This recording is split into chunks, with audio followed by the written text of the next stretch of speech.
বলি বাংলাদেশের সীমান্ত কি এখন শাহবাগ পর্যন্ত এসে থেকেছে যে বিজেপি আজকে এখন এখানে? আমরা তীব্র নিন্দা জানাই এবং প্রতিবাদ জানাই এবং তাদেরকে প্রত্যাহার করার দাবি জানাই। ছাত্ররা যে কাজটা করেছেন সেটা হয়েছে মুক্তিযুদ্ধের বয়ানটাকে তারা নিজেদের দখলে নিয়ে নিয়েছেন। মুক্তিযুদ্ধকে বেদখল হয়ে গিয়েছিল, তার বয়ানটা বেদখল হয়ে গিয়েছিল, তারা নিজেদের দখলে নিয়ে নিয়েছেন। এটা একটা বিরাট অর্জন এবং আমার বিশ্বাস 52 ভাষা আন্দোলন তার যেরকম একটা রাজনৈতিক ফলাফল ছিল অতি উচ্চ পর্যায়ে, এবারের এই আন্দোলনের ফলাফল একই রকম হবে না, কিন্তু তার একটা সুদূর প্রসারী প্রভাব এখানে কিন্তু ঘটবে। এটা কিন্তু ঘটতে বাধ্য।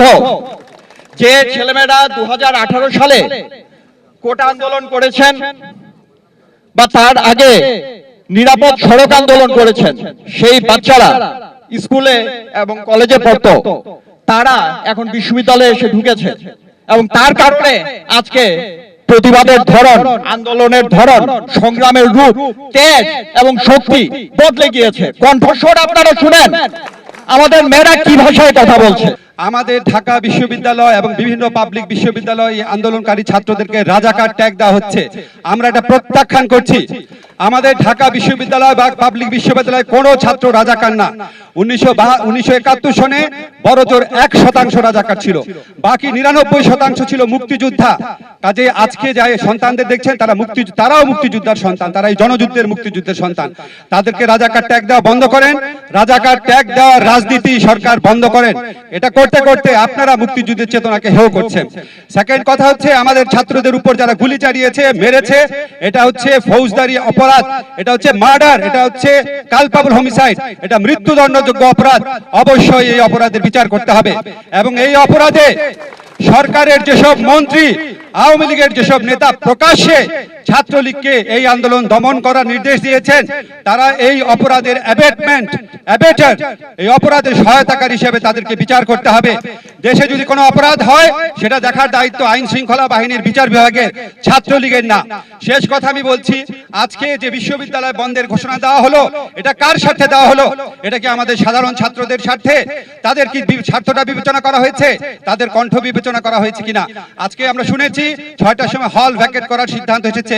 আমরা স্পষ্ট ভাষায় বলতে চাই, হল ছাত্ররা ভ্যাকেট করুক আর না করুক এটা তাদের সিদ্ধান্ত। হলে বা অন্য কোথাও তাদের উপর আর কোনো নির্যাতন আমরা সহ্য করব না। বারবার এইটাই হয়, কোনো কিছু চাওয়া যাবে না, কোনো কিছু আবদার করা যাবে না, কিচ্ছু করা যাবে না, সবকিছু আবার চলে যাবে সেই আপনি কি রাজাকার নাকি না। ইচ্ছাকৃতভাবে আপনারা বুঝবেন না যে কতখানি রাগ হলে, কতখানি অভিমান হলে কেউ বলতে পারে আমি রাজাকার। কারণ আজকের রাজাকার কিন্তু 71-এর রাজাকার না, আজকের রাজাকার আপনাদের লুটেরারা, আজকের রাজাকার যারা এই দেশকে নষ্ট করছে তারা। সেটা কি বোঝার ক্ষমতা আমাদের এত বুদ্ধিবৃত্তিক লোকজনের নাই? যখন ওরা বোঝে না, তারা ইচ্ছা করে বোঝে না। তারা কি জানে না যে এগুলো সুযোগ নিতে পারে সন্ত্রাসীরা? জানে তারা নিতে পারে, তারা চায় সন্ত্রাসীরা এইসব সুযোগ নিয়ে তাদেরকে কোঅপ্ট করুক, যেন তারা বারবার পারে এরকম একটা ডাইকটমি তৈরি করতে, একটা পোলারাইজেশন তৈরি করতে, এবং এটাতেই তাদের ফায়দা। এখানেই আমাদের সাবধান থাকতে হবে যে প্রতিটা ইস্যুকে নিয়ে ওরা যেন বারবার সেই একই ইস্যু, একই পোলারাইজেশনে নিয়ে না যায়। বিশ্ববিদ্যালয় বন্ধের যে সিদ্ধান্ত সেটা মানছেন না, আমরা মনে করি বিশ্ববিদ্যালয় বন্ধের এই সিদ্ধান্ত মানার কোনো কারণ নাই এবং এই বিশ্ববিদ্যালয় বন্ধ না করে বরং যেহেতু আমরা বুঝতে পারি কেন বিশ্ববিদ্যালয় শিক্ষা আপনারা বন্ধ করতে চাচ্ছেন, কারণ হলে হলে সাধারণ শিক্ষার্থীরা ছাত্রলীগ বের করে দিয়েছে, সুতরাং এই কারণে আপনারা এখন বিশ্ববিদ্যালয় বন্ধ করতে চান। এই সিদ্ধান্তের পক্ষে থাকার